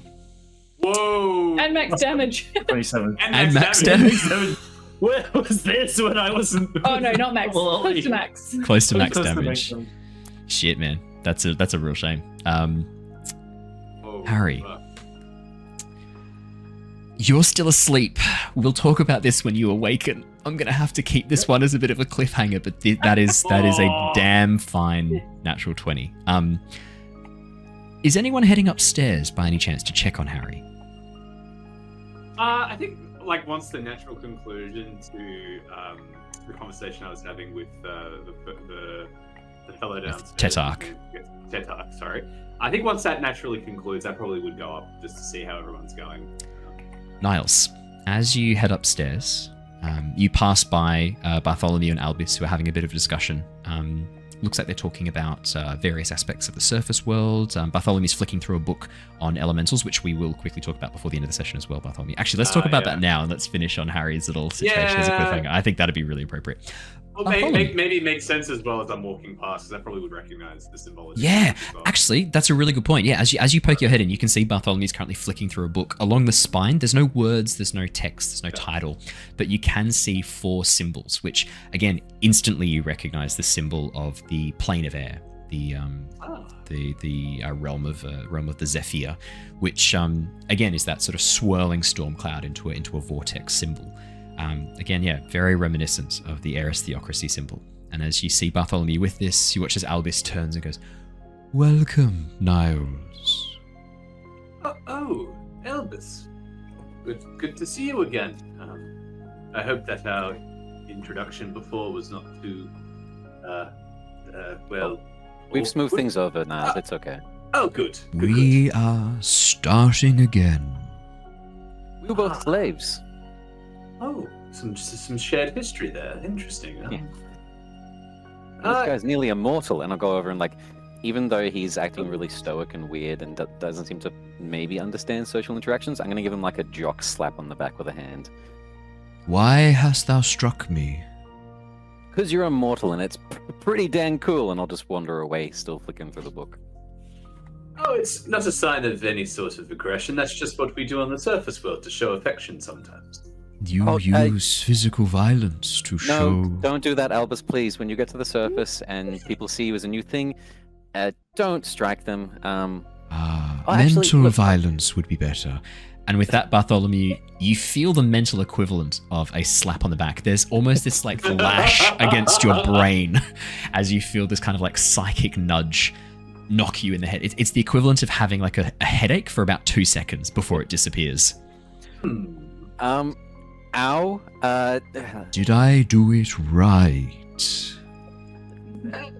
I think this is something you need to talk to Tetarch about. Niles, can we help you? Oh, I was just done with Tetarch downstairs. I showed him some of the mosaic pieces. Actually, I was going to check on Harry upstairs to make sure he was doing okay. But as we go back down, you might have to. Tetarch was asking about the rubbings that you took. I mentioned that you took a couple of sketches of the mosaic. I think he said that he wouldn't mind taking a look at that when you get the chance. Oh, okay. Yeah, sure. They're still in my backpack. We didn't really get a chance to get comfortable. I sort of just walked upstairs. So I'm guessing I'm still wearing it at the moment. Are you heading back downstairs now? I was just going to go up and take a look at Harry. I'm sure we can, when we go back down, we can drop it off with him. Yeah, I'll if I finish up here with Albus, I'm not sure how long I'll be, but if you make your way downstairs before I'm down, just come in and grab it. Of course. I couldn't help but notice you were looking at that book there. Yeah, I don't know. I haven't really been too focused on it, to be honest. I've been more so focused on the conversation. Yeah, it's got symbols of the Eris people, at least of that. And then, funny enough, it's got the logo that we came up with for the Tempest Guild. Oh yeah. Oh wow. Look at that. What a coincidence. Is that? It's a bit strange. I don't know too much about it. I've read about the histories of our people. The elemental plane of air. I don't know too much about everything before that, to be honest. The Eris theocracy more so focuses on the present and the now, how we live our lives. They don't really seem to be too focused on the past for some reason. Would you like to take a browse? Yes, I can see if I can recall any of my knowledge from the monastery. Does anything ring a bell to this? I'm actually going to get both of you to please make me a religion or history check, your choice. Oh, they're both negative ones. We'll do religion, why not? I'm going to do history from my learning stuff, also just a +1. But that's a natural 20! Oh, let's go! Wow! So, okay. Let's do Niles first. Niles. It's full of pictures and there's all sorts of text and there's all going on here. And really, to be honest, the presence of Albus, a mind flayer hovering over your shoulder, just like occasionally like leaning over his tentacle, one of his tentacles just like slopping over your shoulder as he like leans over to see what you guys are looking at. It's a bit distracting as you feel Albus is like, he's like, what do you see? As he gets a bit closer. I think my memory isn't as sharp as it used to be. The specific recollections, it's not really coming to me at the moment. Sorry. Bartholomew. There is a lot in this book that is unfamiliar to you, yet with your natural 20 for a total of 21, your knowledge of the history of the Eris theocracy, you are suddenly aware that parts of what you knew don't add up as well as this book does. This is very old. It was written a very, very long time ago. In fact, you suspect this book originally, parts of it, because it's much more journal-like. The book isn't organized in terms of topic. It seems to be organized in terms of date, when things were added. It's almost like an almanac. Information's been added to it as time has gone on. So less of an encyclopedia and more of an account of history. Okay. Exactly, yeah. Which is interesting, because it's still dealing with what you would consider historical accounts, less so like personal and very like marred by bias. It seems to be much more like factual, but it's not organized in terms of theme, it's organized chronologically. And sections of this book have been written at different times and by different hands. It's very obvious that, like, halfway through the first chapter, which is dealing with the formation of the elemental planes, another author has come along, probably years later, and has added in extra knowledge that they have then discovered and then reorganized the pages so that now you have this complete information on the elemental planes through the beginning. And so you can see the different hands have been writing this over time. Dungeon Master, hello. To put you on the spot a little bit, can I flick through either the back page or the first page and try to find the author? Haha, yes you can. The front page, there are a list of many, many authors. You can see that everyone who's added to this has added their name to the second page. I can read you a list of names, but suffice to say... Could I get the very first one? The very first one? You can see the very first author is listed as Sir Francis Drakeborn. Wow. Okay. Daddy was a little lying bitch. So the section that triggers it for you, right, with your natural 20, is the section talking about the arrival. It wouldn't be the arrival of the Aarakocra and Owlin on Ostea. Sorry, it's talking about the situation in the plane of air. So talking about how the Owlin and Aarakocra were within the plane of air originally, and what you're reading discusses very much this. A very different account to what you know. The aristocracy teaches that the Aarakocra and Owlin were denizens of the plane of air. They had originally been inhabitants there. They lived in harmony with the air elementals, the zephyr, the wind. They were one with that plane. This book paints a period of history known as the invasion of the plane of air, in which Owlin and Aarakocra colonized large sections and began taking control of vast areas within the plane of air. And then another section details with the opening of portals into a new plane. A occupying force were dispatched to explore and colonize. And the description of that plane and the portal that opens it very much resembles Nostea. Oh, fuck. Oh, fuck. It's saying that we're the descendants of colonizers and conquerors. That's kind of dope. Yeah. Wow.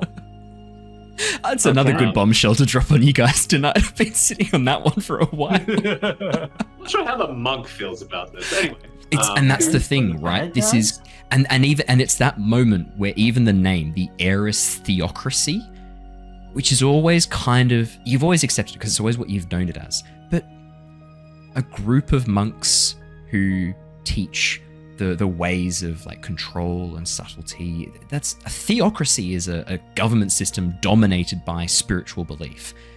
Yeah. But it's not really a governmental system that the Aarakocra and Owlin occupy. It's much more of a guild-like system where you have a spiritual leader, but there's still families. It's much more like the Renaissance, like powerful ruling families within guilds and within. So it's almost It's at that moment you realize that probably that name came from the original conquering force, the Aeris Theocracy, which means that at some point after arriving in Nostea, something changed. The situation was different to what was originally imagined, and a much longer plan was formed.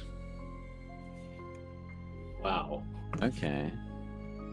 So I mean, I probably imagine like Niles is like, oh, this is nothing's coming to me, and I look over at Bart and being like, oh, have you picked? Oh, you look quite focused. Oh no, bro, I've got like Eren Yeager when he touches his Historia's amulet of the... It looks like Bart is having some sort of owl stroke. Oh. Yeah. I see all. Are you okay there? Something. Yes.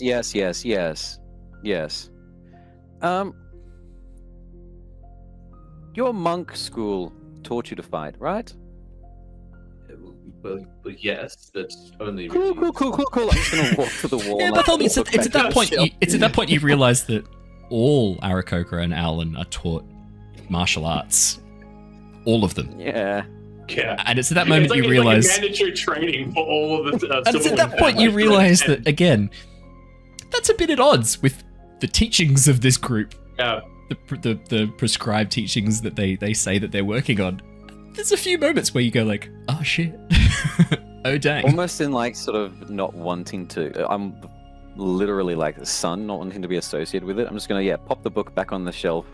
I'm not sure if I'm gonna get it at a later date, but just sort of pat it. There's one image I'm going to leave you with, Bartholomew, which is as you are flicking through these pages, there's an illustration. It seems to depict another world, not Nostea, but you can see a portal in the air opening and thousands of warriors, feathered warriors, just pouring through this portal onto the lands below. That image is going to be very hard to forget. Because if you think about it, on an unprepared world, Owlin and Aarakocra, an invasion force of them, would be terrifying.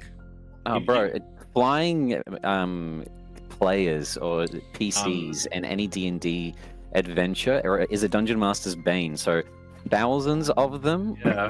And imagine a portal opening anywhere there is sky, and these warriors pouring in from another realm opened up in the sky. If I wasn't a paladin of love, I would fucking love this. I wish my subclass was the Oath of Conquest. I wasn't gonna mention this, but Niles has very specific deities in his teachings that the monastery actually derive a lot of their I guess a lot of their moves and a lot of their sutras are kind of stemming from these original precursors. And I imagine that some of them are almost like the Tengu, kind of like these four-winged creatures that just exist, and but obviously mythological and existed way back when. But that was my thing. Yeah. My internal dialogue was oh yeah, there are these really powerful winged creatures that we learnt a lot of the monastery, a lot of the techniques from. I'm just imagining them as well. Just a couple of them.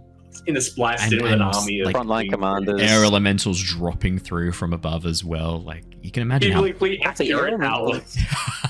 Elementals would be horrifying because it's sort of just like horror, they're almost invisible creatures to a lot of things. Holy shit. Okay, I'm just gonna pat that and just push the book away. Put that one in the vault. Niles, you were going up, right? Checking on Harry? Oh yes, I was. I kind of insight check. Yeah, absolutely. My shoulders are going to stay facing the library wall, and my head's just going to 190-degree turn to you with my owl head. Yeah. Cool. And I've still just got that same. That's only an 11. 11. Something's up. Something's up with Bart. You don't know what it is. Maybe it's the presence of Albus is putting him on edge. But then he seemed okay when you first came upstairs. Something's up. You don't know what it is. Maybe we'll talk about this later. I'm just gonna go later. Okay. Niles, as you head upstairs, as soon as you get to the top of the staircase and begin opening the door, you watch as Sylvie rushes forwards and pulls the door open. Now in her changeling form, no longer taking on the appearance of any one creature. This very androgynous, white skin, perfect yellow eyes, so no white sclera, no brown pupil, or brown iris or black pupil, just completely wash yellow across the whole surface of the eye. And as she opens the door, as soon as she sees you, you watch as she immediately begins to shift into a much more familiar form, this time taking on a perfect appearance of you, but with all the colors completely inverted. So rather than the white mask, it's black, your eyes are bright blue, even the colors on your robes are inverted as she slowly transforms and takes on this appearance of the opposite color of you. Nega Niles, if you will. Hello there. You're coming upstairs to see your friend. It all went fine. I was going to come down and fetch you. Something strange happened. Oh? He's just sleeping. He's just sleeping now. I know he's very still. He's not dead. Does it look... Is he still looking... Harry twitches. One of his ears twitches. Are you sure he's okay? I think he's fine, but something weird happened. That metal thing on his hand. Ooh? It's best if you have a look at it. Okay. Go over and take a look at the hand. What do I see? as you look down at the back of Harry's hand, you can see that no longer is it just this diamond of metal with a gemstone in the center.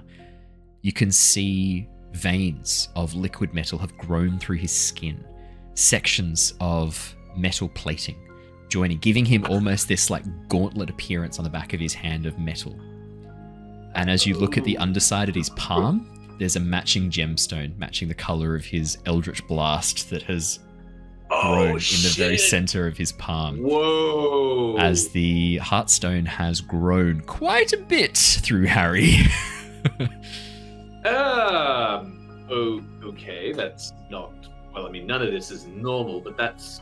I look at mine, and I'm like, that's okay. It's a bit of a development. The color of Harry's gemstone, again, very different to yours. The rest of you have this very soft, dull, light blue color, and it only really glows when you activate it. Harry's is actively glowing. Harry, what color would you like your gemstone to be? You get to pick. Your choice. You're just throwing this on me. Just put you on the spot. I'd say, I think red's too cliche, so I'm gonna go Terminator. Yeah, exactly. It's too Zelda. It's a bit on the nose. like- Ganon, yeah. Yeah, exactly. I appear to have been infected with Ganondorf. Yeah. Just I'm gonna go hunt down two blonde elves now. I'll see you guys later. So is it like almost like circuitry? Like, is that sort of like geometric? Very, very similar to the giant tech you've seen before. So rather than like silver plating, it's this orangey gold electrum and copper. So tell me exactly what happened? Well, we were doing I was trying to do some magic to assess the nerve conduction and sort of put his body into a state of fight and flight to get the soul, like, it's complicated, but it's all medically sound. And something happened. Like the stone started glowing, and then his soul got bigger, and it was like weird, and it didn't look like him for a moment. Like his hand was all weird and like metal and things. And so I like poured in a soporific to knock him out. And then he called me mummy, and so I turned into a rabbit for him to make him feel better. And then after I put him to sleep, I started working away at his injury. And you'll notice his soul. It's not visible anymore. It's not because it's gone. It's not because it's gone. Oh. No, it's in there. It's in there. It's where it should be. That's good. That's something. That's excellent. Yes, but the hand, that is a problem. I don't know what that's about. Maybe Tetarch might know a bit or two about it. I mean, no one really knows much about the giant tech at the moment. It's a bit of a mystery. No, and it's not. Again, I'm more botany and like understanding biology. This is something weird. I don't want to alarm you, but like I was trying to do some tests on it just to get an idea of what it is. It's not just on the surface. I'll show you. She like calls you over, and you watch as she pries apart two of the metal plates around the gemstone, and as she gets a bit of a gap in them, you can see down into what should be Harry's hand. But it's a mixture of gears and wires. Oh, that's not good at all. That's not right, is it? He didn't look like that before, did he? No, not at all. He was definitely organic, as far as I'm aware. I swear I didn't do this. I've never turned somebody into a machine by accident before. Or on purpose. I've never done that either. Well, I have noticed that Harry's been using some different abilities lately. I can't remember, actually. Has Harry spoken about... He's not talked to you guys about it, but you've seen him use Eldritch Blast now twice. He's outwardly used Eldritch Blast twice. Yeah. There were a couple times like when I went for that power source. I just sprinted for it when I woke up. Oh yeah. And I just grabbed it and I was like, okay, cool. And like we all just went back to life as usual. So. Yeah. To be fair though, the very first time you went on an adventure with Harry, he also grabbed a gemstone and tried to shatter it as well. In the clockwork, yeah. I didn't try to shatter it. I tried to nullify it. Tried to take it with him, and in the process shattered it. It caused me brain damage, but it was worth it. Didn't sell it. It's almost like whatever that was that started some path that Harry has been down since. Niles always been in the path for a very long time. The initial exposure's done something to you, Harry. Well, Niles always just assumed that he was after the gemstone because, like, he's a that's he's a merchant, valuable merchant, right? Like he'll be like, "I'll take it, and sell it, whatever." Yeah, and now the very first time there's a seed of doubt, something else is different. Maybe Harry's heart's literally made of gold as opposed to a metaphor. Oh, I was going to reveal that when the next stages happen way in the future. I thought that'd be funny. Niles is just gonna look at his crystal and go, I wonder. I'm gonna kind of put the crystal closer to his and just see if there's. You feel almost like that vibration and the pull towards the crystal. Yeah. Do you let it touch, or do you try and keep that distance? I want to see if it's more, more notably magnetic, if that makes sense. Like there's a stronger pull than normal. Definitely is. And as well, the other thing I like is, what color did we say your crystal glows, Harry? Green. It's like the Master Emerald from Sonic. Sick. Oh, cool. As your hand gets closer and closer, you watch as the light blue of your gemstone slowly begins to bleed into green. Oh shit. The closer you get. I don't want to fuck with this right now. That's fair. I'm going to pull away from it. Just make sure nothing fucky happens. Yeah. Perfect. Pull it away. I think that is a good place to wrap up for tonight, because I don't want to go too much without Jared. This still means Jared can have Threign talk to Tetarch about his axe. It also means that Ember can reveal what he's done with the Susa tree, which will be very exciting for the rest of the party. Damn. And we can also have a bit more with Tetarch and Lyra with the discussion of the fragments. And it means Harry gets a chance to wake up and explore and discover what's been done to him as well. This is fucking crazy. What a good way to end the session. What a heavy lore session. But you know what? It's always good to come back to a lore session. Yep, exactly right. There's no shallow ends. Like when you come back into the Lost Archives, it's like Simon and his scuba diving. I'm there, I strap on your oxygen tank. I don't check and see if it's fitted, I just push you in. That's it. Exactly what happened, yeah. Exactly what happened. Fantastic. Thank you so much for joining us, everybody. It is wonderful to be back playing more Return of the Giants. Super excited to be back into the meat and potatoes of this campaign, and excited for some more Stone Giant shenanigans in the near future. For those of you watching us on Twitch, don't go anywhere. We are going to go and raid one of our lovely friends. I'll quickly see who's online that we normally go and raid. None of the usual, so let's go and raid someone fun. Let's go and raid Fractured Plays. They look like they're having fun. Yeah, that looks like a great group. Let's go and raid them. For those of you watching on YouTube or on listening to us on the podcast, thank you so much. It's lovely to have you here, and thank you for the support. If you do happen to, on YouTube, hit that subscribe, like button, or leave a comment, I've got some awesome news. It refills the bank of natural 20s in Roll20 for these guys to be able to roll. That natural 20 Christian got for the history check would not be possible without more people hitting that subscribe button. So make sure you hit it. It is proven, clinically proven, to increase the increase the amount of 20s that these guys get, natural 20s. So thank you so much, everybody. For those of you who can come along and make it to the collector's market on Sunday, Christian and I'll be super excited to see you there. It's going to be lots and lots of fun. For those of you who can't, we will do our best to get a recording, because that'll be super fun. Until then, everybody, though, stay safe, stay well, and we'll see you all again really soon. Until next time. Goodbye. Night. Farewell.